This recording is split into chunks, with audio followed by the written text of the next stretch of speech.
بسم اللہ الرحمن الرحیم۔ نبی کریم صلی اللہ علیہ وسلم نے ارشاد فرمایا، جس نے کسی مسلمان کے عیب چھپائے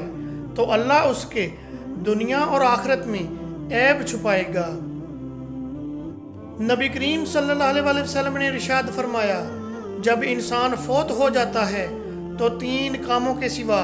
اس کے اعمال کا سلسلہ منقطع ہو جاتا ہے۔ نمبر 1 صدقہ جاریہ، نمبر 2 وہ علم جس سے فائدہ حاصل کیا جائے، نمبر 3 نیک اولاد جو اس کے لیے دعا کرے۔ نبی کریم صلی اللہ علیہ وسلم نے ارشاد فرمایا، جو شخص اللہ کے ساتھ شرک کرتا ہوا فوت ہو جائے تو وہ جہنم میں داخل ہوگا، اور جو شخص اس حال میں فوت ہو کہ وہ اللہ کے ساتھ کسی کو شریک نہ بناتا ہو تو وہ جنت میں داخل ہوگا۔ نبی کریم صلی اللہ علیہ وسلم نے ارشاد فرمایا، جس شخص کو اس حالت میں موت آئے کہ وہ جانتا ہو کہ اللہ کے سوا کوئی معبود برحق نہیں تو وہ جنت میں داخل ہوگا۔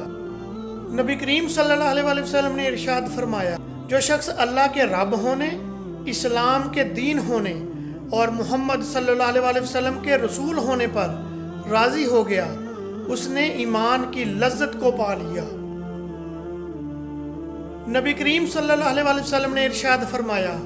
کوئی آدمی کسی آدمی کو اس کی جگہ سے اٹھا کر وہاں مت بیٹھے، بلکہ وسعت و کشادگی پیدا کرو۔ نبی کریم صلی اللہ علیہ وسلم نے ارشاد فرمایا، جو شخص اپنی جگہ سے اٹھے اور وہ پھر وہیں واپس آ جائے تو اس جگہ کا وہی زیادہ حقدار ہے۔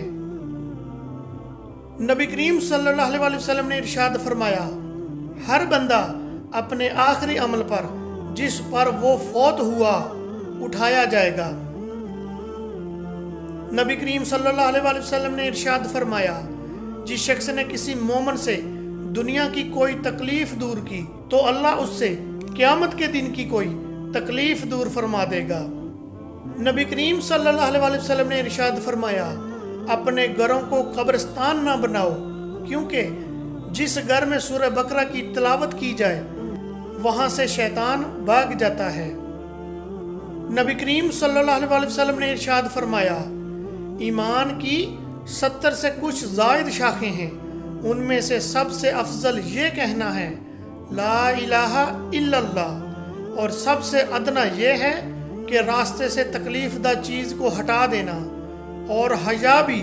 ایمان کی ایک شاخ ہے۔ نبی کریم صلی اللہ علیہ وسلم نے ارشاد فرمایا، جب مسلمان کو کسی مرض یا کسی اور وجہ سے کوئی تکلیف پہنچتی ہے تو اللہ اس وجہ سے اس کے گناہ اس طرح گرا دیتا ہے جس طرح خزاں میں درخت اپنے پتے گرا دیتا ہے۔ نبی کریم صلی اللہ علیہ وسلم نے ارشاد فرمایا، جو آدمی وضو کرے اور وہ اچھی طرح وضو کرے پھر نماز پڑھے تو اس کے وہ گناہ معاف کر دیے جاتے ہیں جو اس نماز اور اگلی نماز کے درمیان ہوں گے۔ نبی کریم صلی اللہ علیہ وسلم نے ارشاد فرمایا، نماز پاکیزگی کے بغیر قبول نہیں ہوتی، اور نہ صدقہ نہ حق حاصل کیے ہوئے مال سے قبول ہوتا ہے۔ نبی کریم صلی اللہ علیہ وسلم نے ارشاد فرمایا، جس نے نماز کے لیے وضو کیا اور وضو کی تکمیل کی، پھر فرض نماز کے لیے چل کر گیا اور لوگوں کے ساتھ یا جماعت کے ساتھ نماز ادا کی یا مسجد میں نماز پڑھی، اللہ تعالیٰ اس کے گناہ معاف کر دے گا۔ نبی کریم صلی اللہ علیہ وسلم نے ارشاد فرمایا، جس شخص نے اسلام میں کوئی برا طریقہ شروع کیا تو اس کو اس کا اور اس کے بعد اس پر عمل کرنے والوں کا گناہ ملتا ہے، اور ان کے گناہ میں کوئی کمی نہیں کی جاتی۔ نبی کریم صلی اللہ علیہ وسلم نے ارشاد فرمایا، مومن بندے اور کفر کے درمیان فرق نماز کا ترک کرنا ہے۔ نبی کریم صلی اللہ علیہ وسلم نے ارشاد فرمایا، بخار کو برا بلا نہ کہو، کیونکہ وہ بنی آدم کے گناہوں کو اس طرح ختم کر دیتا ہے جس طرح بٹی لوہے کی میل کچیل دور کر دیتی ہے۔ نبی کریم صلی اللہ علیہ وآلہ وسلم نے ارشاد فرمایا، جب تم میں سے کوئی اپنے بھائی کو دعوت دے تو وہ قبول کرے، شادی ہو یا اس جیسی کوئی اور تقریب۔ نبی کریم صلی اللہ علیہ وآلہ وسلم نے ارشاد فرمایا، دنیا مومن کے لیے قید خانہ جبکہ کافر کے لیے جنت ہے۔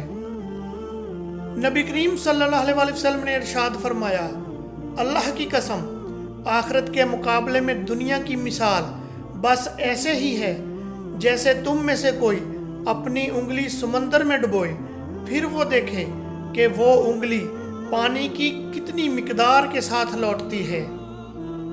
نبی کریم صلی اللہ علیہ وآلہ وسلم نے ارشاد فرمایا، اللہ تعالیٰ کسی مومن کی کوئی نیکی ضائع نہیں کرتا، اس کو اس نیکی کے بدلے دنیا میں عطا کیا جاتا ہے اور اس کے بدلے میں اسے آخرت میں جزا دی جائے گی۔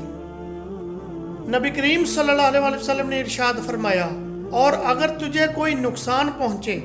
تو ایسا نہ کہو، اگر میں اس طرح کرتا تو اس طرح ہوتا، بلکہ ایسا کہو، اللہ نے مقدر کیا اور جو اس نے چاہا سو کیا، کیونکہ لفظ اگر عمل شیطان کھولتا ہے۔ نبی کریم صلی اللہ علیہ وآلہ وسلم نے ارشاد فرمایا، اس شخص نے فلاح پائی جس نے اپنے رب کی اطاعت کر لی